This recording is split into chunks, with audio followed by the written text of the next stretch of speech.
విధంగా ఈ త్రిఫల చూర్ణాన్ని కాస్త నీళ్లు ఒక 2, 3 చుక్కలు నిమ్మరసం ఓకే. ఏసేసి దాంతో గూడా వారంలో 2 సార్లు వారంలో కనీసం 2 సార్లు, 3 సార్లు దంతధావనం చేసుకోవడం వల్ల ఈ గార తొలగిపోతుందండి. ఓకే. సో, ఈ యొక్క నిమ్మరసం కలపకపోతే రోజు వాడుకోవచ్చు.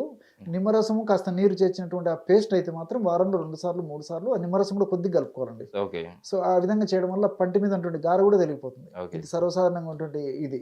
తర్వాత ఈ గొంతు నొప్పి ఇలాంటి సమస్యలు ఉన్నప్పుడు గొంతు మింగలేకపోవడము, కొన్ని ఇన్ఫెక్షన్స్ వల్ల, అలర్జీ వల్ల ఇలా జరుగుతుంటుంది ఓకే. సర్వసాధారణంగా. ఓకే. ఇలాంటి పరిస్థితి ఉన్నప్పుడు ఒక 200 ఎంఎల్ నీళ్లు తీసేసుకొని 200 ఎంఎల్ నీళ్ళల్లో ఒక హాఫ్ టీ స్పూన్ లేదా ఒక టీ స్పూన్ ఈ త్రిఫల చూర్ణం వేసేసి పొయ్యి మీద పెట్టేసి సన్న మంట మీద 50 ఎంఎల్ నీళ్లు మాత్రమే మీరేటట్లు మరిగించేసేసి దించి గోరువెచ్చగా ఉన్నప్పుడు వడగట్టేసేసి గార్గిల్ అండి. పుక్కిలు పడుతుంటే గొంతుకు సంబంధించినటువంటి సమస్యలు తగ్గిపోతాయి. ఓకే. అట్లే వ్యాధి